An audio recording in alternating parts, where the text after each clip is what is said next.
Hello everyone, Coach Chris here from WolfMoon Brewing, here again for Question of the Week.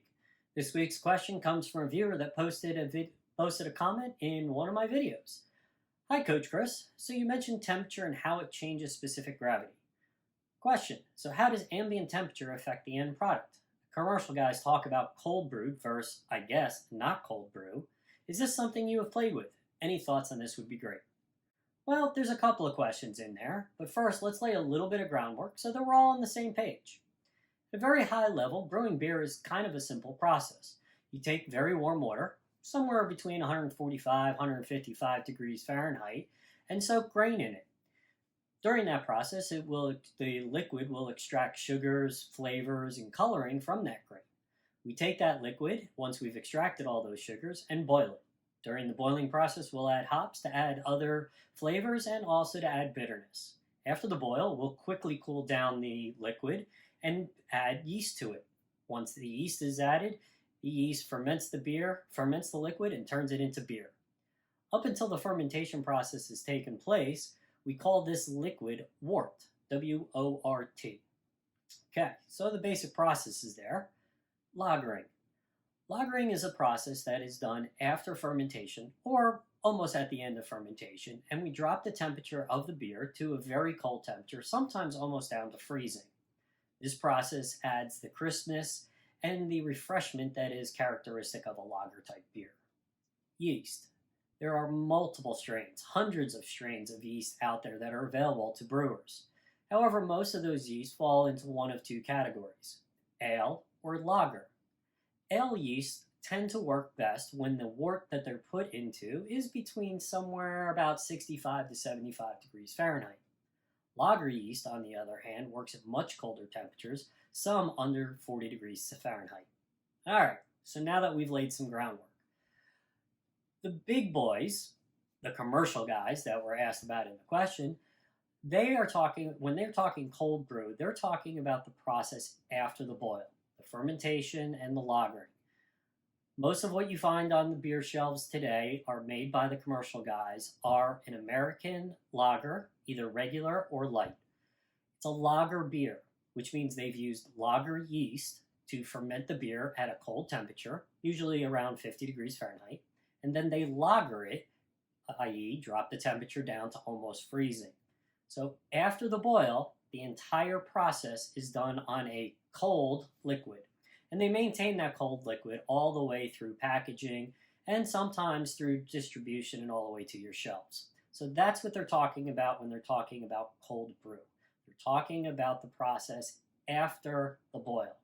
Now they're just expanding on the process that's required to create the lager to make it sound much better for us people out here that are purchasing their product. It's more of a marketing ploy, my opinion. Is there something that I've played with when it comes to ambient temperature? Absolutely I have. And those two questions I'll kind of answer at once.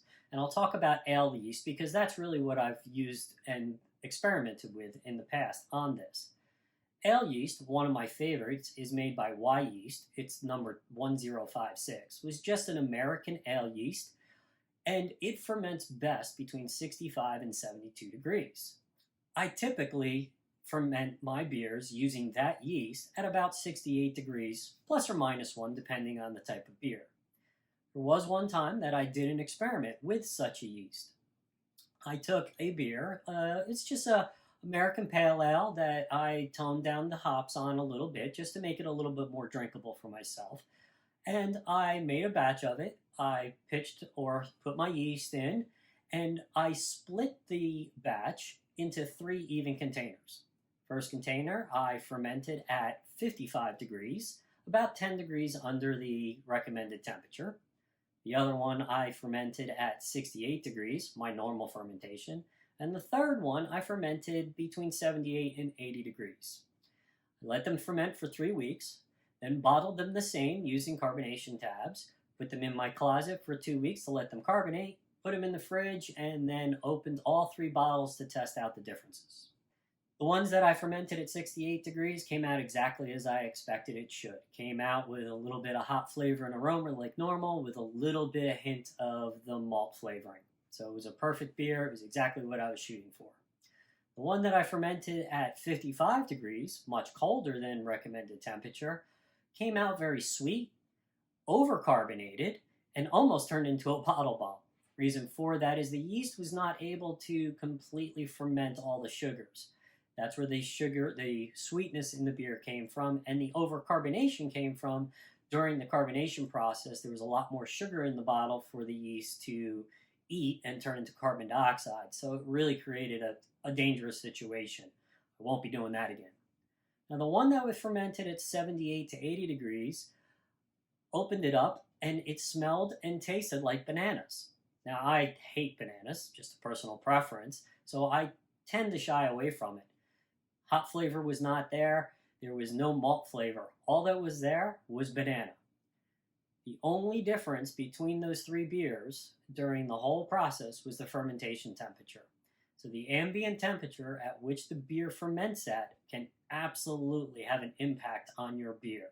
So if you're looking for a banana type flavor and you're using a yeast like Yeast 1056, then go ahead and ferment it a little warm.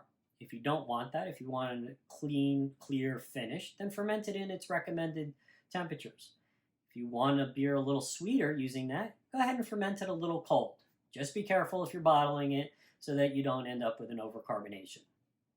I hope all that has made sense, and I hope that's answered your question.